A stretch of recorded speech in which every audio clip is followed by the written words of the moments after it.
Zionis merupakan satu perkataan yang cukup sinonim dengan negara Israel. Apakah sejarah di sebalik perkataan Zionis ini dan apakah implikasinya ke atas ketamadunan manusia hari ini? Pada awalnya, Zionis merupakan gerakan politik kenegaraan di mana misinya adalah untuk mencipta dan mengekalkan sebuah negara Yahudi di Timur Tengah. Walaupun mengikut pemahaman dan ajaran ortodoks agama Yahudi, bangsa Yahudi adalah bangsa yang dilarang Tuhan untuk mempunyai negara sendiri sehingga kedatangan Mesias. Namun, hal ini tidak menyekat gerakan Zionis untuk melobi demi mencapai cita-cita mereka. Untuk mengetahui tentang sejarah Zionis ini, mari kita semua imbas kembali ke tahun 1897. Pada tahun 1897, seorang lelaki dengan nama Theodor Herzl, iaitu seorang jurnalis dan aktivis politik, telah menubuhkan World Zionist Organization atau Organisasi Zionis Sedunia. Pada ketika itu, beliau mengetengahkan idea supaya orang Yahudi mempunyai negaranya sendiri. Herzl berpandangan demikian disebabkan bangsa Yahudi hidup dengan sengsara di Eropah ketika itu. Sentimen antisemitik yang berleluasa di Eropah menyebabkan Herzl berpandangan bahawa untuk melepaskan Yahudi dari belenggu kesengsaraan, mereka perlu mendapatkan tanah mereka sendiri. Tanah Palestin telah dipilih dan organisasi ini mula menjajah slogan "A land without people, for a people without a land", atau bermaksud tanah tanpa manusia untuk manusia yang tanpa tanah. Namun, masalahnya, tanah Palestin ketika itu bukanlah tanah yang tiada manusia. Ia telah dihuni oleh orang Arab, Yahudi dan Kristian yang hidup dengan aman kebanyakan waktunya sejak zaman berzaman lamanya. Tetapi, hal ini tidak memberikan sebarang kesan bagi Zionis Kristian yang tinggal di Barat dan juga kepada Zionis Yahudi yang tinggal di Eropah. Setelah kejatuhan Kerajaan Uthmaniyah pada Perang Dunia yang Pertama dan dengan sokongan dari British, perpindahan Yahudi ke tanah Palestin telah berlaku.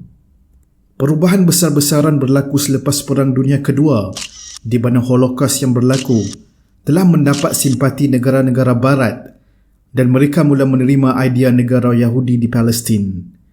Namun, bukankah ini seperti menjajah negara berpenghuni yang lain? Kenapakah idea seperti ini boleh diterima oleh Amerika Syarikat dan negara-negara Barat yang lain? Kami akan merungkaikan persoalan ini di masa akan datang. Jangan lupa untuk subscribe channel ini.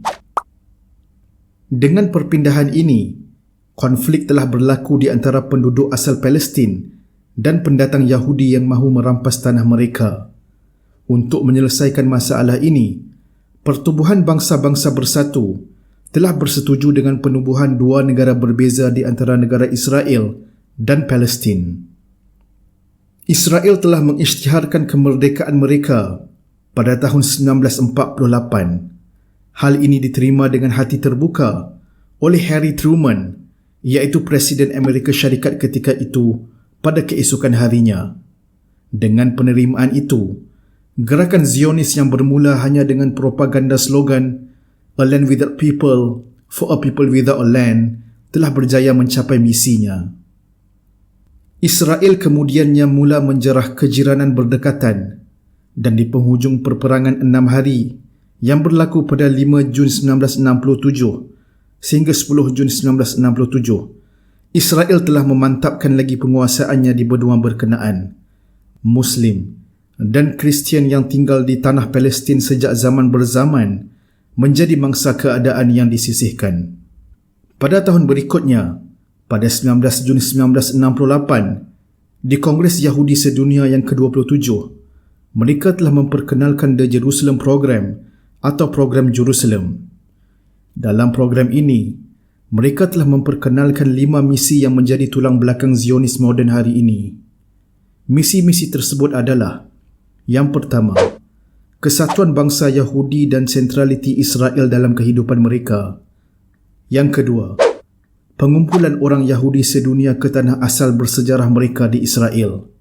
Yang ketiga, menguatkan negara Israel bersesuaian dengan visi kenabian, iaitu keadilan dan keamanan.